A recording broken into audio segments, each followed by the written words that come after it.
Welcome to masters infinity. ఈ రోజు మనము IELTS ఎగ్జామ్ ని ఎలా స్కోర్ చేస్తారో అనే టాపిక్ గురించి తెలుసుకుందాం. IELTS results are reported on 9 band scale.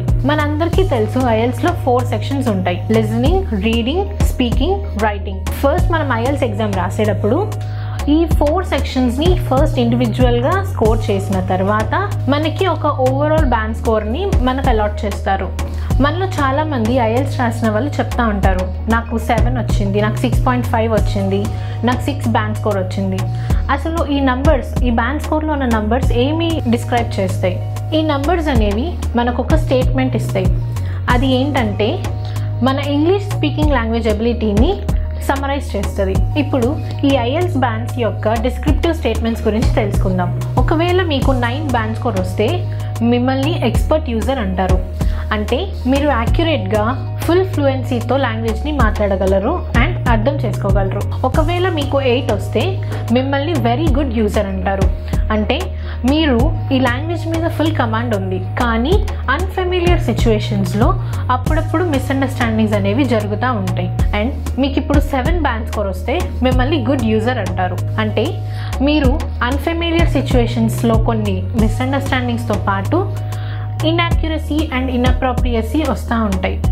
మీరు కాంప్లెక్స్ లాంగ్వేజ్ని హ్యాండిల్ చేయగలరు అండ్ డీటెయిల్ రీజనింగ్ని అర్థం చేసుకోగలరు. ఒకవేళ మీకు 6 బ్యాండ్ స్కోర్ వస్తే మిమ్మల్ని కాంపిటెంట్ యూజర్స్ అంటారు.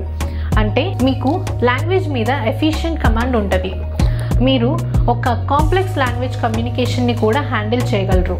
ఇప్పుడు మీకు 5 బ్యాండ్ స్కోర్ వస్తే మిమ్మల్ని మోడెస్ట్ యూజర్ అంటారు. అంటే మీకు లాంగ్వేజ్ మీద పార్షియల్ కమాండ్ ఉంటుంది.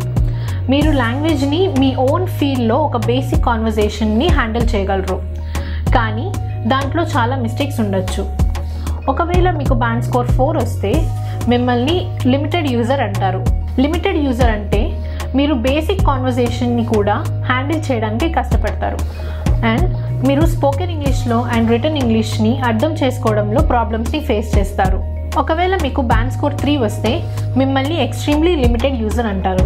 అంటే మీరు ఒక కాన్వర్జేషన్ని అర్థం చేసుకోవడానికి లేదా కన్వే చేయడానికి ఓన్లీ ఐసోలేట్ వర్డ్స్ని మాత్రమే యూజ్ చేయగలరు అండ్ కాంప్లెక్స్ లాంగ్వేజ్ని అర్థం చేసుకోవడానికి చాలా కష్టపడతారు. ఒకవేళ మీకు బ్యాండ్ స్కోర్ 2 వస్తే మిమ్మల్ని ఇంటర్మీడియట్ యూజర్ అంటారు. ఈ ఇంటర్మీడియట్ యూజర్స్కి రియల్ కన్వర్జేషన్ చేయడానికి చాలా కష్టపడతారు. ఓన్లీ ఐసోలేట్ వర్డ్స్తో బేసిక్ ఇన్ఫర్మేషన్ని మాత్రమే వాళ్ళకి కన్వే చేయగలరు. అండ్ ఒకవేళ మీకు బ్యాండ్ స్కోర్ 1 వస్తే మిమ్మల్ని నాన్ యూజర్స్ అంటారు. అంటే మీరు ఈ లాంగ్వేజ్ని యూజ్ చేసే క్యాపబిలిటీ అసలు మీలో లేదు అని అర్థం. అండ్ నెక్స్ట్ వచ్చేసి ఒకవేళ మీకు 0 బ్యాండ్ స్కోర్ వస్తే మీరు అసలు ఆ టెస్ట్ని అటెంప్ట్ చేయలేదు అని అర్థం. ఒకవేళ మీకు మాస్టర్స్లో అడ్మిషన్ రావాలంటే మీ బ్యాండ్ స్కోర్ 6 or 6 అబవ్ ఉండాలి. దీనికంటే తక్కువ ఉంటే మీకు అడ్మిషన్ రావడం చాలా కష్టం.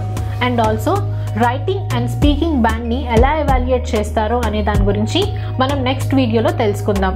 Follow for more updates. Thank you.